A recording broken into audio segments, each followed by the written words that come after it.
Hello everyone, welcome to Sonic Frontiers. You've joined in the middle of what appears to be... Alright, well, this is a hot mess.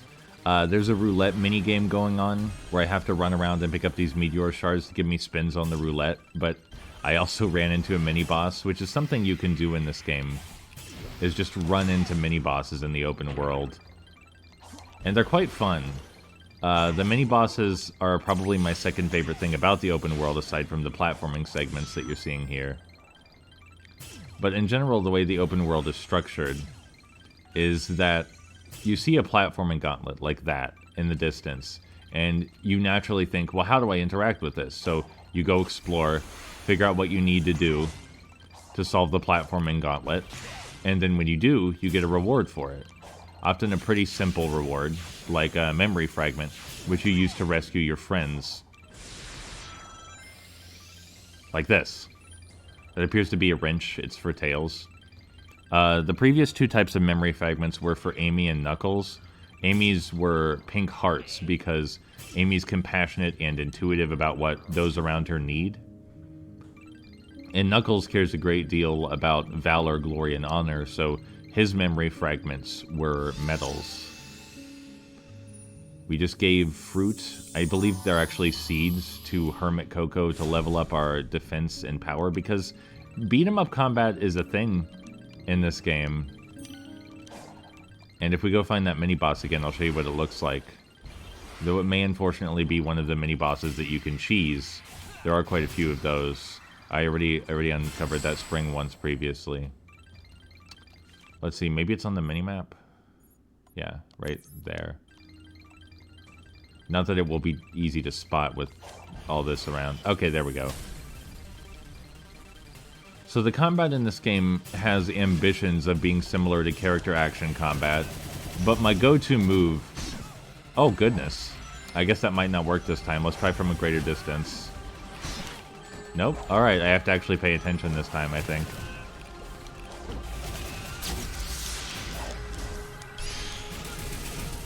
So my go-to move is usually spamming this projectile kick that shoots blasts of wind, but it seems like this particular foe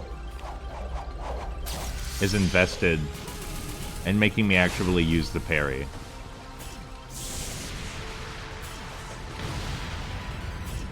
And we got a portal gear, which is what opens the main linear levels in the game.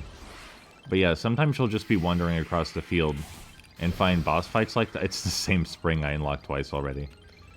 And there's something interesting to do in the open world every couple of steps. I said it when the game was first announced, I'll say it again. The reason the open world is designed like this, with floating structures everywhere, is quite obviously so that way the player can look into the distance, see something interesting, and go, ooh, I wonder how to use that, or I wonder how to interact with that, or that looks like a fun platforming challenge, and then they just do it. That's one of the most important things in open world design, is naturally drawing the player's eye to things of interest. And so far, while the... Ooh, hello, Tails. And so far, while none of the miniature platforming challenges listed in the open world have been particularly difficult, they've all been engaging. Like, I've never found one that I thought was just completely and utterly pointless. So, these memory fragments we've been picking up, we need a certain number of them to talk to Tails. And Tails is our story progression. Each time we talk to him, he'll tell us where to go next, or we'll learn where to go next through interacting with him incidentally. But I'm not done exploring yet. I want to wander around the open world a bit more, interact with some of the goofy nonsense lying around. See what that'll get me.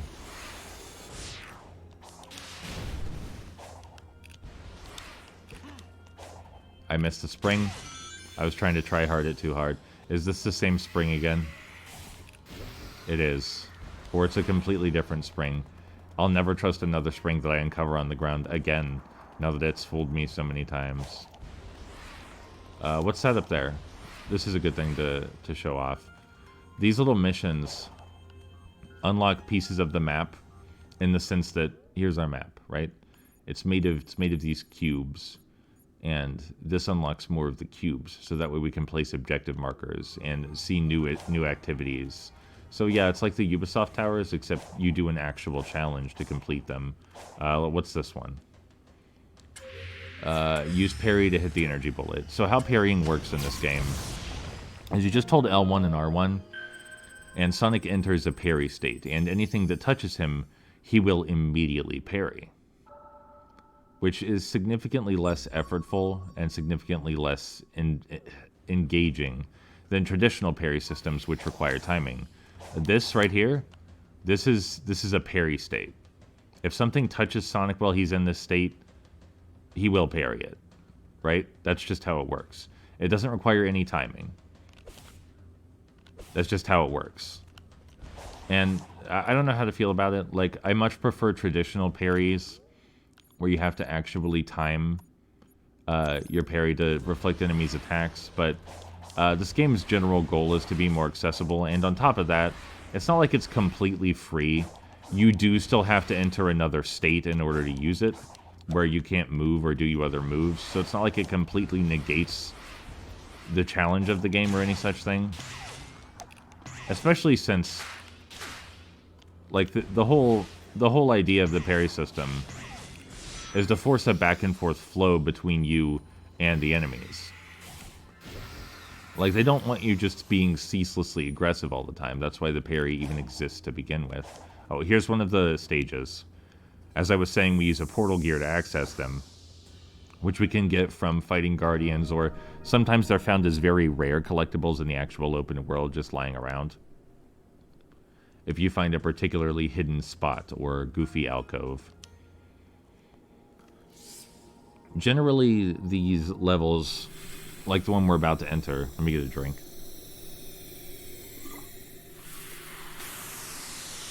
Generally, these levels have been exceptionally easy by Sonic standards. And I don't just mean easy in the sense that, I don't just mean easy in the sense that they're easy to complete without dying or failure. I mean easy in the sense that they're really easy to S rank. I've gotten plenty of S ranks on my first try, and generally the idea is to explore all the alternate paths and find which one is best. I already goofed up the first try S rank on this one, probably. But the idea is to explore alternate paths, as with Sonic. Thank you. Generally, the idea is to explore alternate paths, as with most 3D Sonic games, and find which works best, which will give you the best time. And I love that. I'm all about that. And this game has the same style. This seems much less... Yeah, I can just run past that. This game has the same general style as the Boost Sonic games, even if it uses a moveset that's reminiscent of every 3D Sonic. So, it being a Boost-style Sonic game means that it has that same sort of rhythmic gameplay, where you chain stylish moves together in pursuit of the ultimate run. And I'm all about that. I really love that about Boost-style Sonic games. Always have. So far, the levels have also been rather short, but that's actually something I'm a huge fan of. I saw people complain that the levels in Forces were too short. I couldn't disagree more. I know the levels in Forces were like 1 to 3 minutes long. It's the same case here. The longest level in this game so far has been like has been 2.5 to 3 minutes, I think. But I think that's perfectly fine, because I've always seen Boost Sonic levels as challenges to my memorization and routing capabilities. And it helps seeing them as challenges if they're just these contained little gauntlets built around certain ideas. Like, the levels in... Yeah, see, I got an S rank on the first try. By quite a lot. But we did miss a red ring, so we'll go back and get it. Like, the levels in Sonic Frontiers are much like the challenge levels in Sonic Forces, in that they're these bite-sized little bits of platforming that are built around a particular aesthetic or a particular singular idea. And I really like that. The challenge levels were my favorite part of Sonic Forces. This is my favorite part of... Okay, that's probably the first red ring. This is my favorite part of Sonic Frontiers, for sure. And, oh no.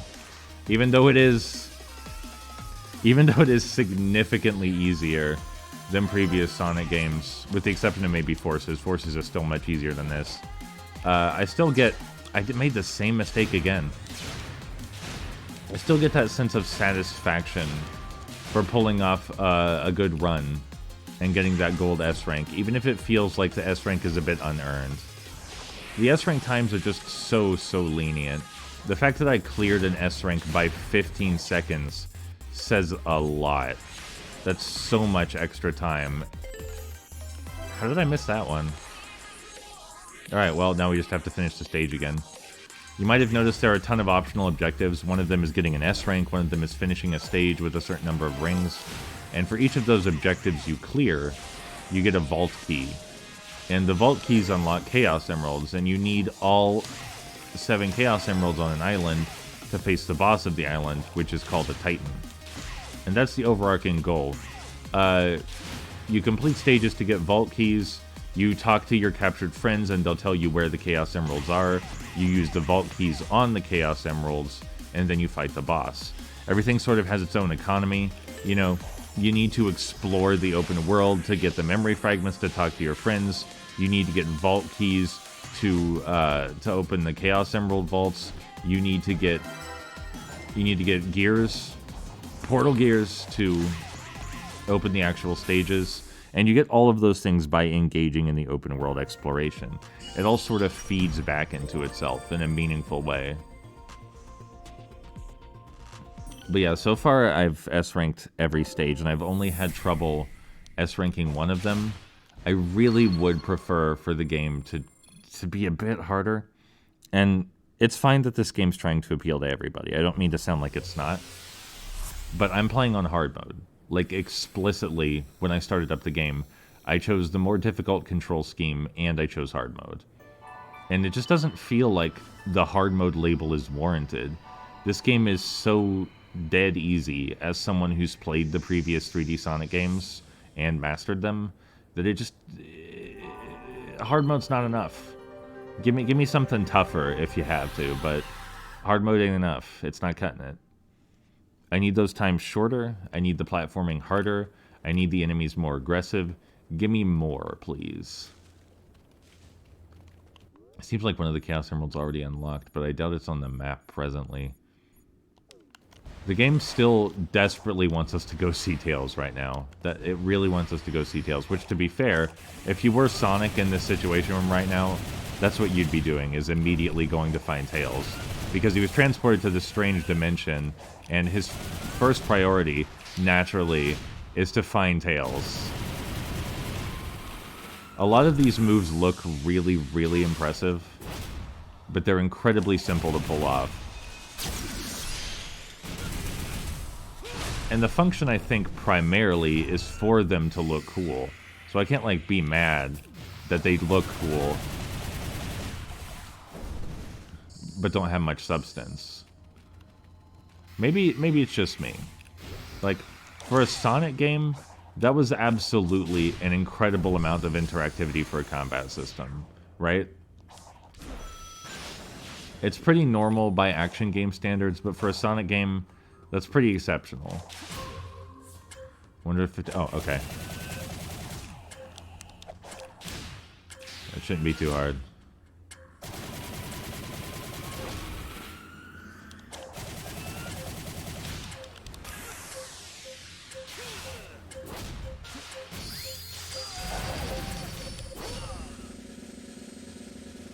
Yeah, I think we got a bit over 150 damage in there. The reason Sonic's perpetually holding his head in agony, by the way, is because he got blasted out of the sky. And I'm assuming he won't stop holding his head in agony until we talk to Tails, because that's the next story objective, is talking to Tails. But I think it's kind of funny that Sonic's holding his head like he has the world's worst headache. And I like exploring the open world, so I don't feel like talking to Tails yet. And there's nothing the game can do about that. In general, in spite of the fact that there are a lot of tutorials available to you in this game, it doesn't do a lot of hand-holding. And I am grateful for that. Am I in combat? I can't open the map. So the game must think I'm in combat right now. Okay, there we go. Yes, take me there, please. Oh, hello. I wouldn't say the combat's, like, terrible or any such thing. It's just, it feels like it could be so much more than it is. I was initially very impressed at the variety of moves and the unique weaknesses and strengths of each of the characters, not each of the characters, each of the enemy types. But the more I play it, the more you start to see the solutions to things, you know? Enemies are generally weak to spamming your projectile moves, and if they aren't, a quick parry really fixes that up. You still have to figure out when to parry and what their moves look like, but the process of figuring out what you need to do to fight them is pretty small. And they become exponentially easier the more you level up Sonic, to boot. In general, I don't know if I'm a big fan of the RPG mechanics, just because I really like the idea that the player's skill is what determines how well they do in a Sonic game, as opposed to a character progression system. I didn't like the character progression system in Sonic Unleashed. I don't really like it here. But there's so much else to appreciate about I saw purple coins back there. There's so much else to appreciate about how the game works. And it's just kind of expected that character progression mechanics come standard at this point. So it's totally expected that Sonic Frontiers would hop on the train, even if I think it was unnecessary that they do so. Hero Coco. We can turn these into Elder Coco to get a speed upgrade. I haven't been able to tell what getting a speed upgrade does, per se, but I assume it's good for me. The Elder Coco says can't have too much speed when you get the speed upgrade, which is cute, I guess. Alright, where'd I put that marker? Is that it over there? Sure is. Alright, let's go. I'm hoping we can find the fishing spot. It's probably somewhere over by all that water. It's true that the fishing spots are in another dimension entirely, but I would be surprised if it isn't somewhere near that oasis. While we're at it, I think this game looks really good. Like, I don't care about the graphical fidelity or anything. I don't care about how many polygons are in the game or what have you. But I do care that it sets an atmosphere excellently. This sort of ashen volcano that we're platforming around, with the lush vegetation on one side, presumably from where the ash allowed new plant life to grow and new fauna to emerge. That's beautiful. I really like that. And the arcane ruins mixed with these... Oh, that's a mini-boss. Alright. I thought for sure that was the Titan we were going to face at the end, but that's a mini-boss that I'm looking at. Do I want to deal with this right now? How would I deal with this if I wanted to? You know what? We're going to deal with this later. Camera. Thank you.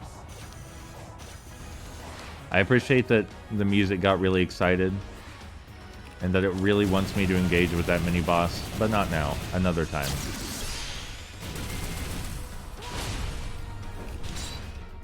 I mean, it's a welcome break from the normal combat music, at least.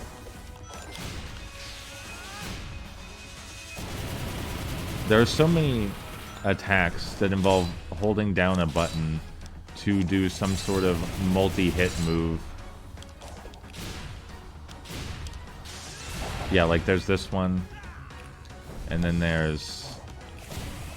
Let me lock on, please. And then there's this one.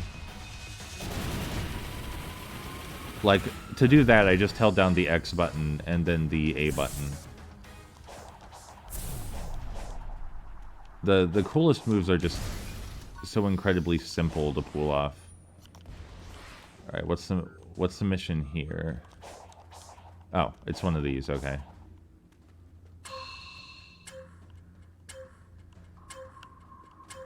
Alright, I goofed it up. Let me see. Let me see here.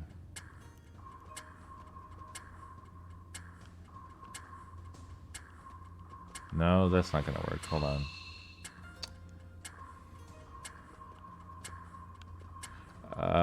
No. One in the bottom right. How do we get there? It has to be the last one we get, right? Has to be.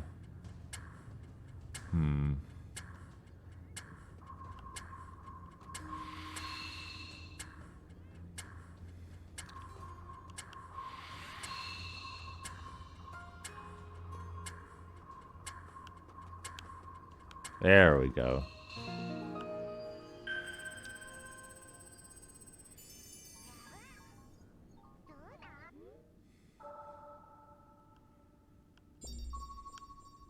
See, like, I'm not out here trying to make anyone feel bad for being bad at 3D platformers or beat-em-up combat or anything like that.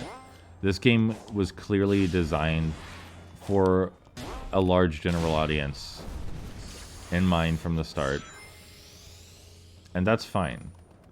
I'm not trying to tell people they can't have that or gatekeep that. I just wish that if I were playing on hard mode, it could be harder.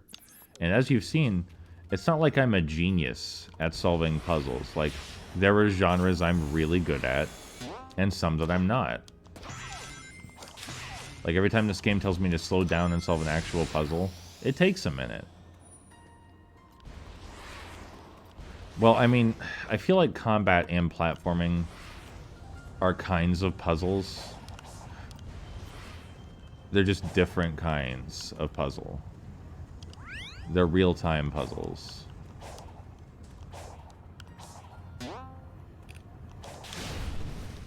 They involve less deliberate, methodical knowledge and more like quick reflexes mixed with fast-paced decision-making. But it's really the way they're presented that makes the difference, I think.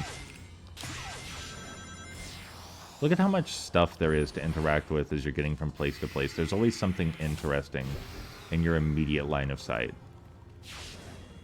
I played so many modern open world games that utterly fail to engage the player, or at least fail to engage me. They probably engage other people just fine.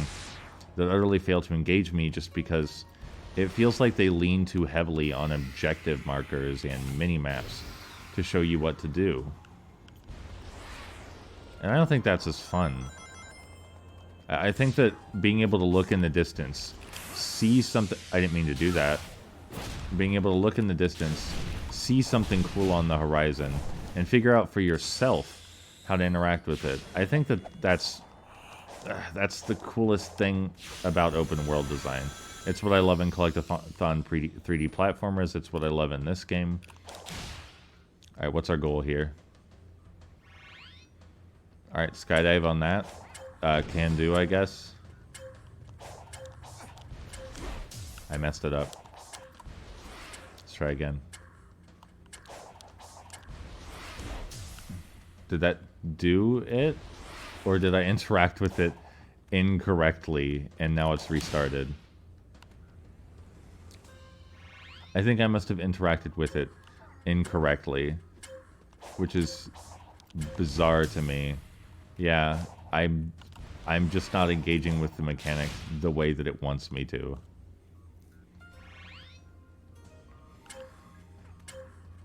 What am I meant to be doing here? Clearing this up?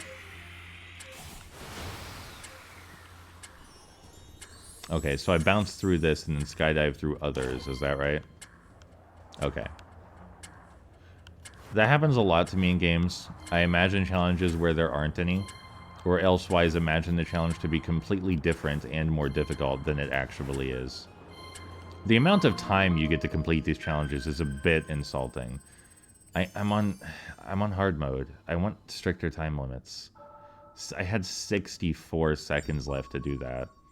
64 seconds is so many. Nope, nope. You know, there's some sort of, like, general obsession with relevancy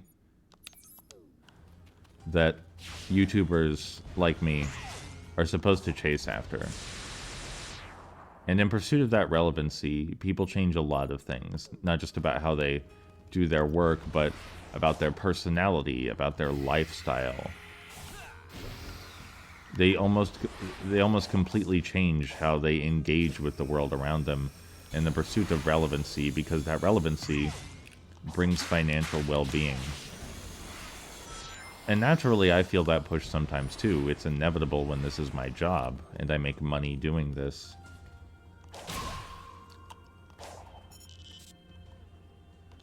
Sure, Training Simulator, tell me what to do. Alright, use the loop, got it. And with Sonic Frontiers' case, the original plan was to play the game all day the 8th, finish it, and then record the whole game, and then upload a full review about it. And that just isn't happening. Not only because it's the 9th now,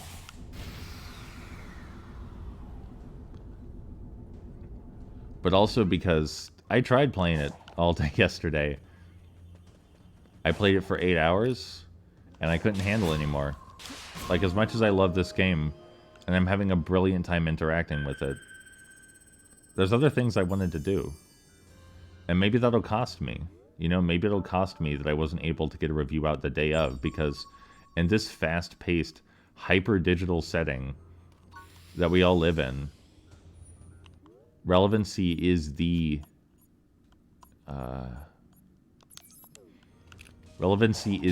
way to make money. It's the way to get viewers, it's the way to get clout, it's the way to get ad revenue, it's the way to get keys to review games. I did not get a key for this game, by the way. Not that I would want one, because I would like to support this game release.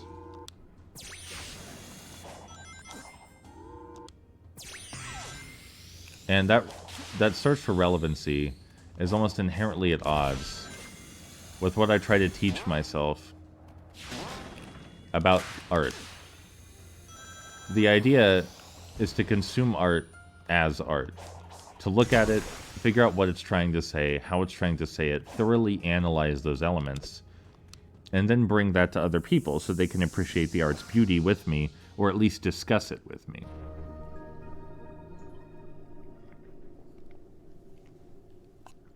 And I personally think that's a fine and admirable goal to have. But as I was saying, it's almost entirely at odds with the need to make money. Because you generally only make money on things which are current, which are sensationalized and hyped up. Which is why I felt so much pressure to create Sonic content immediately. Fast and hard, and before I really had any idea of what to say. And that just didn't work for me. I'm still going to record the entire game and make a review about it.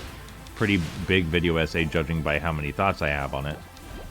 But that'll happen when it's time for it to happen, and not before then. I guess the only thing that I've successfully... I'm going to retry the stage, because I saw a rainbow ring.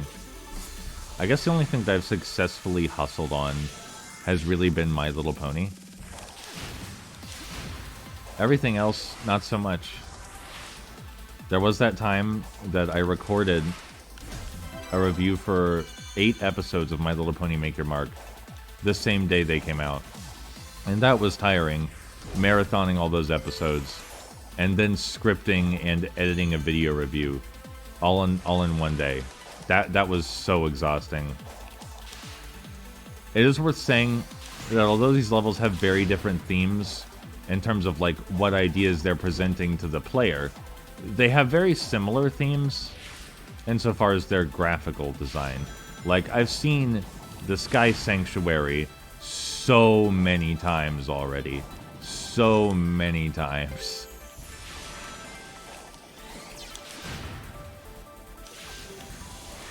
So many times. Same with Green Hill Zone. Green Hill Zone has been absolutely everywhere.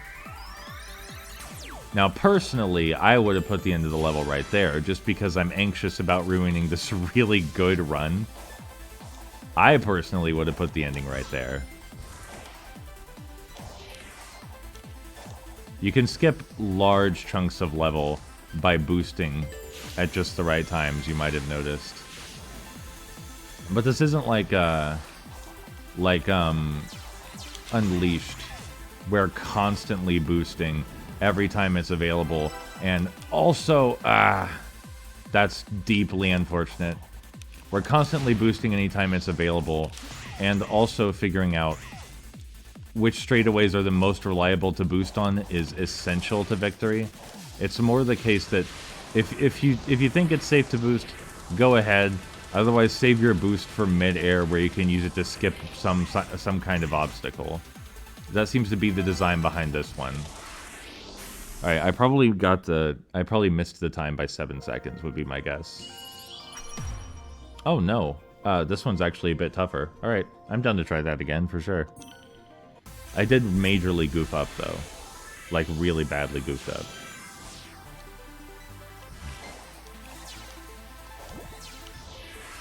I wonder if that's faster than going with the robots.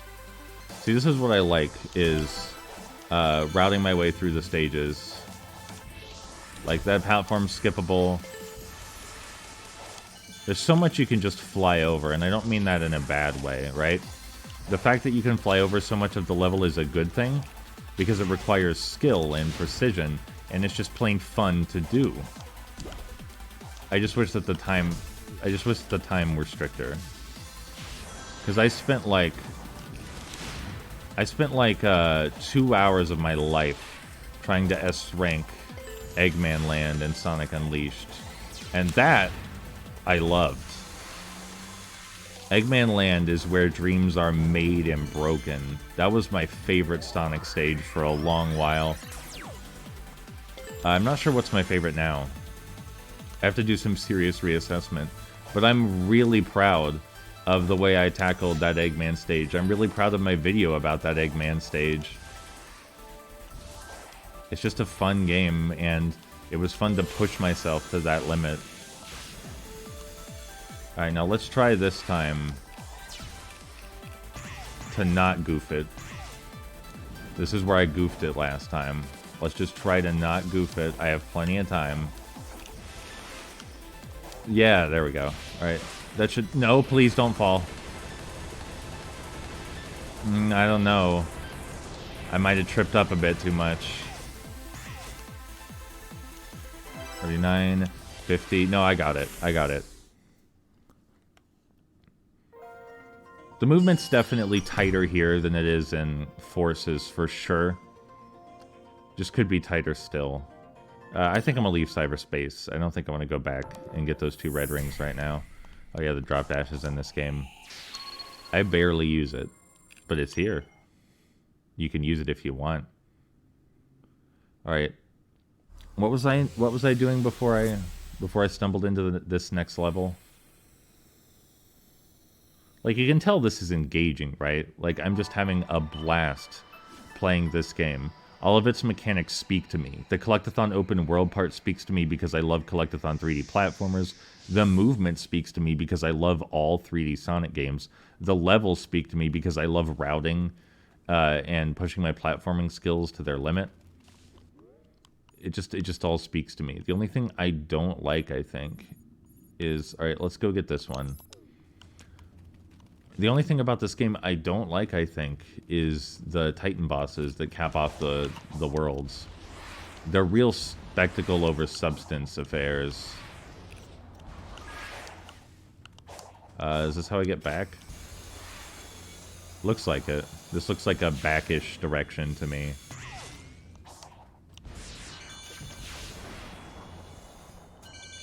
I really hope people are over the rails floating in the sky now. Like, they have very good reasons to be there. They're there to draw the player's attention to them, so that they naturally move toward interesting set pieces and platforming challenges. And all 3D platformers have floating platforms, right? I don't understand this weird double standard where every 3D platformer except for Sonic is allowed to have floating platforms. Alright, what do I do here? Well, I get this, first of all. No, oh god. I guess I'm in a platforming challenge now. Here we go.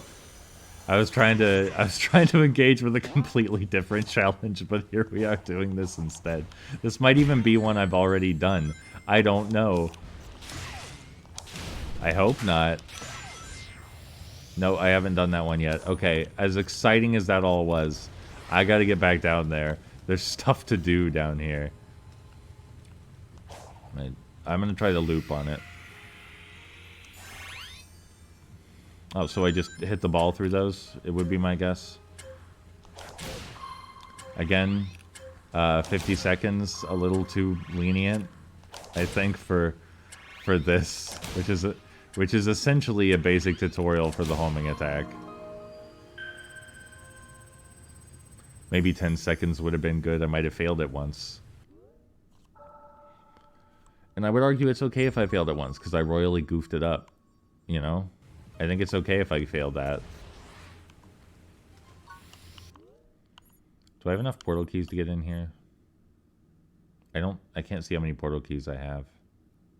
Is that listed on... Okay, I have 0. So I do not have enough portal keys. There's a guardian down here if we wanted another portal key, so I could access the level, but I want to fill out more of the map, I think.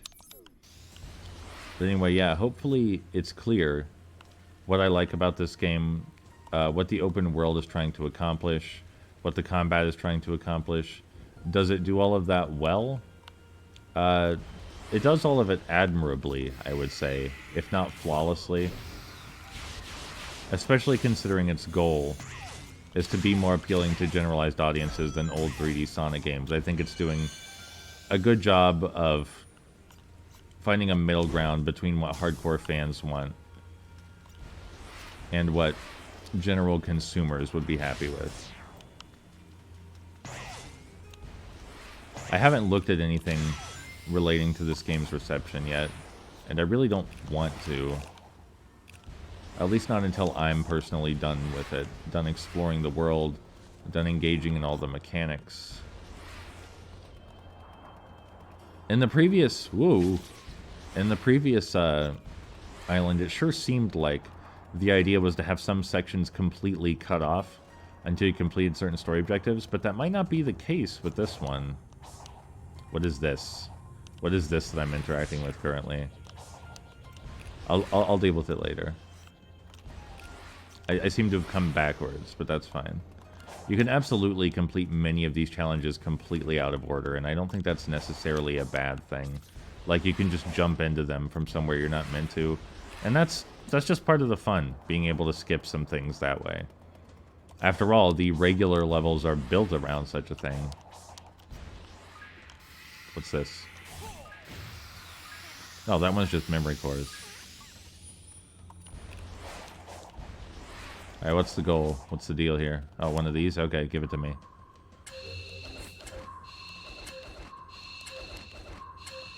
This one's just about basic finger dexterity. Again, maybe a stricter time limit would be in order. There is an easy mode. That's not what I'm playing on. Am I going to be able to fill out the whole map already? Last time I couldn't fill out the whole map immediately because, like I said, some things were deliberately left for later. What's over here? Oh, those move. It's not what I expected. I did not expect them to move. Hence me getting eaten by one of them.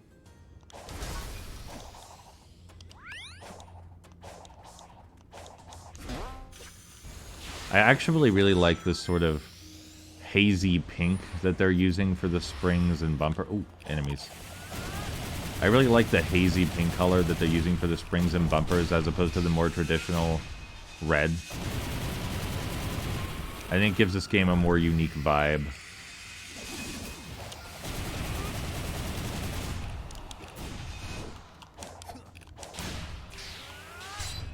Oh, okay. I'll try this instead.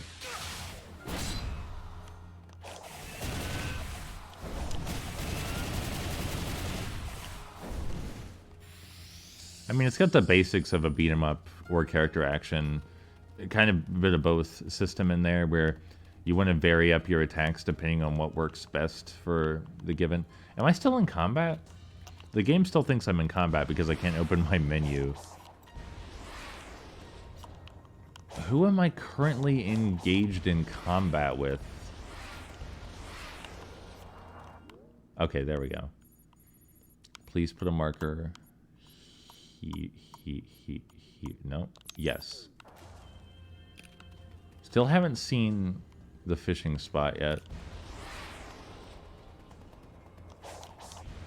Gotta be here somewhere. What's this? Oh, there's the orange marker I left. There's something comical and beautiful about asking what's this, landing on a balloon that makes a funny sound, and then just going off to do something else entirely. What's this? Nah, not yet. Maybe some other time. You can run up a great deal of the terrain, but not all of it. And you can unintentionally run up even more terrain. Sonic? Sonic, give me control back, please. There are times where it'll switch to a fixed perspective. I don't know if that did anything.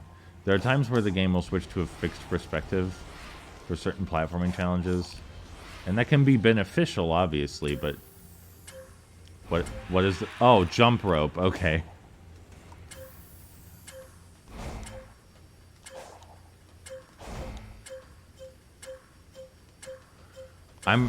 I would like the jump rope to go a little faster, if that's alright.